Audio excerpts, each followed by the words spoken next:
बिस्मिल्लाहिर्रहमानिर्रहीम। Everyone, you are watching Bihar मदरसा online classes and हम लोग आज चलेंगे 11th का जो है हमारा चैप्टर है where the mind is without fear. ये रविंद्रनाथ टैगोर का लिखा हुआ एक चैप्टर है बच्चों। इसमें हम एक पोएम है इस पोएम में हम लोग सबसे पहले 3 चीज़ को जानेंगे। फर्स्ट, ऑथर के बारे में जानना बहुत ज़रूरी है। उसके बाद जो वो पोएम में उसका थीम पॉइंट क्या है, सेंट्रल आइडिया क्या, फिर क्वेश्चंस आंसर में चलेंगे। लेकिन फर्स्ट हम लोग, आपकी ये बुक है बच्चों, आप देख सकते हैं, you can see the title page है ना। आप इधर भी आप रविंद्रनाथ टैगोर की ये पोएम को भी देख सकते हैं यहाँ पे बुक में। और बच्चों ये जो पोएम है, ये पोएट की ये बर्थ है 1861 1861 ये पैदा हुए, और डेथ है इनका 1941 1941 में। बच्चों ये बंगाल के से बिलोंग करने वालों में से थे, और इनकी बेहतरीन ये पोएम, ब्यूटीफुल पोएम है। ये पोएम उस थीम पे है, ये आज़ादी का टाइम जब हम लोग अंडर ब्रिटिश रूल थे उसी वक्त ये लिखी गई थी। जो अपने फीलिंग्स को ये एक्सप्रेस कर रहे हैं इस पोएम के थ्रू, ये बता रहे हैं क्या कहना चाह रहे हैं। तो हम लोग सबसे पहले ऑथर के बारे में जान लेते हैं कि इस पोएट क्या है, ये रविंद्रनाथ टैगोर है कौन। तो देखिए हम लोग जानते हैं कि 1861 एंड 1941 इनका डेथ एंड बर्थ भी है। The recipient of the Nobel prize for literature in 1913, ये 1913 में नोबेल प्राइज से भी नवाजे गए हैं। Was one of the greatest lyric poet of the world, और ये बहुत ही अच्छा लिरिक पोएट थे वर्ल्ड में से। He was also a noted dramatist, ये dramatist, novelist, short stories writer, philosopher, humanist, national builder and founder of the international university है शांतिनगर, और ये एक फाउंडर भी हैं इंटरनेशनल यूनिवर्सिटी के। बच्चों अब आगे इनके बारे में ये है कि इनके कौन कौन सी लिखी हुई चीज़ है। जैसे आप देख सकते, सच वर्क इंक्लूड गीतांजलि है, द क्रिसेंट मून है, द गार्डनर है, इस टाइप के और भी चीज़ें हैं। लेकिन हम लोग जो आज इनको जानेंगे ये है where the mind is without fear. That means कि ये एक पोएम है, बहुत ही ब्यूटीफुल पोएम, अपनी सोच को, अपनी थॉट को एक्सप्रेस किए हैं। क्योंकि असल में एक प्रेरणा थी, एक दुआ है खुदा से कि खुदा वैसी जगह कहाँ जहाँ पे दिमाग जो है, हमारी सोच जो है बगैर फिक्र हो, कोई भी फिक्र ना हो, कोई भी तकलीफ ना हो, फ्री माइंड हो। तो ये पोएम में एक लास्ट लाइन लिखते हैं इसमें कि it is a prayer to God to awaken the country from darkness and celebrate into a state of ideal freedom. ये वो चीज़, ये वो एक्सप्रेस कर रहे हैं कि ये दुआ है खुदा से कि खुदा ये अंधेरापन से हमें उजाला की तरफ लाए, वो सोच हमारी बरकरार रखे जो सोच में हम जिया करते थे।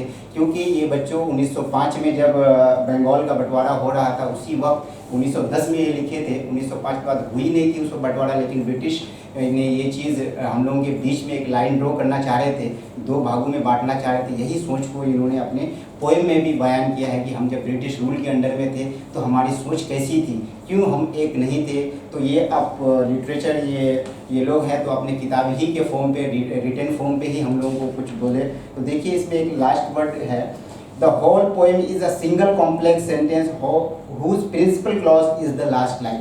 इस लाइन का कहने का मतलब ये है कि ये प्रिंसिपल क्लॉज एक ही है इनका, जो लास्ट लाइन है, और ये पूरा कॉम्प्लेक्स सेंटेंस है।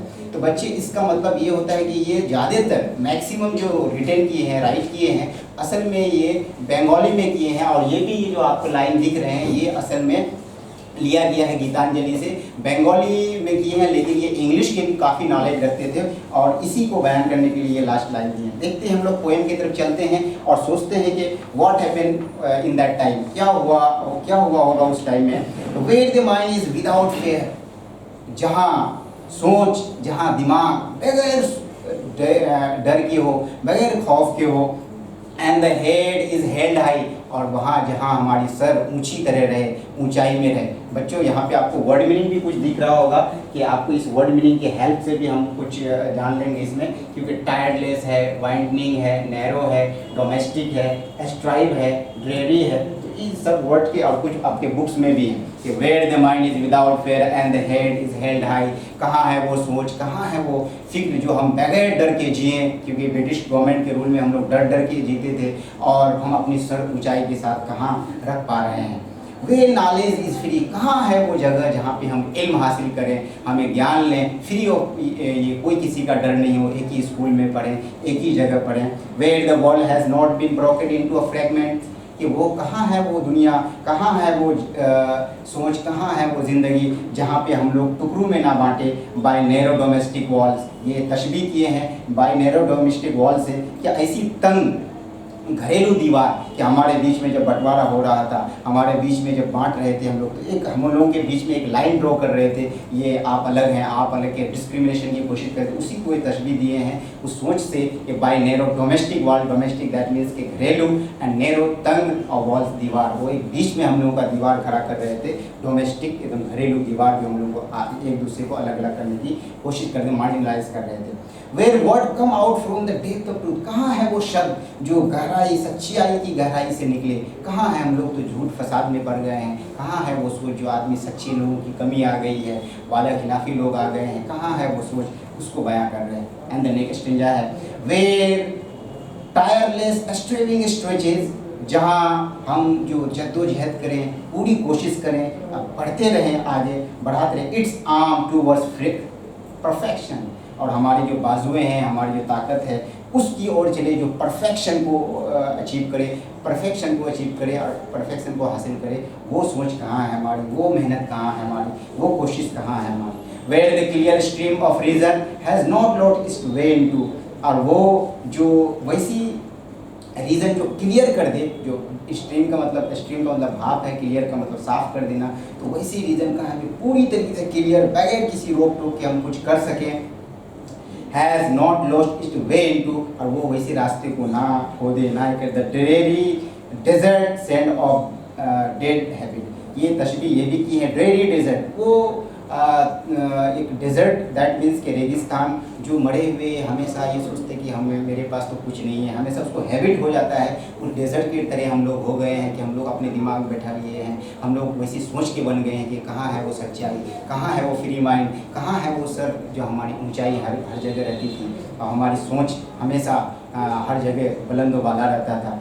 Where the mind is led forward by thee into ever widening, और वो कहाँ है सोच जहाँ हमें thee that means you, ever widening का मतलब हमेशा आगे बढ़ते रहे, चौड़े की ओर बढ़ते रहे, हमेशा खुलते हुए आगे बढ़ते रहे, कभी वो डाउनफॉल नहीं हो, कभी वो रिटर्न नहीं हो, हमेशा आगे बढ़ते रहे, एकदम स्प्रेड होते रहे, वो वाली सोच कहाँ है। थॉट एंड एक्शन, वो हमारी सोच, एंड काम जो हमारे एक्शन है। एंड लास्ट लाइन है into that heaven of freedom, कहाँ है वो जन्नत जैसी आज़ादी। माई फादर दैट मीन्स खुदा, क्योंकि एक प्रार्थना है, एक दुआ है खुदा से, कहाँ है वो जन्नत जैसी आज़ादी। Into that heaven of freedom, जन्नत की आज़ादी जैसी आज़ादी हो कि लगे कि हम यहाँ पे हैं बगैर किसी रोक के। माई फादर, ओ गॉड, ईश्वर, अल्लाह, भगवान, लेट माई कंट्री अवेक, मेरी कंट्री को जगा दीजिए, मेरी कंट्री को अवेक कर दीजिए, हमारी कंट्री को वो सूझबूझ दे दीजिए, वो अकल दे दीजिए कि हम फिर से फ्री हो जाए, ब्रिटिश रूल के अंडर में ना पड़े, हम अपनी सोच से वाकिफ़ हों, जो हमारी पुरानी सोच कहलाती थी, हमारी गंगा जमनी तहजीब होती थी, वो इस पोएम में बयां करने की कोशिश की है। तो बच्चे, पोएम हमारा ये पूरा कंप्लीट हुआ। इससे हम लोग रिलेटेड अगर आपको कोई क्वेश्चंस हो इस पोएम से रिलेटेड, अगर आपको क्वेश्चंस हो, if you have any doubt and questions, you can comment on the comment box and share this video and like more and more your friends so that they can get more and more benefits by it, right?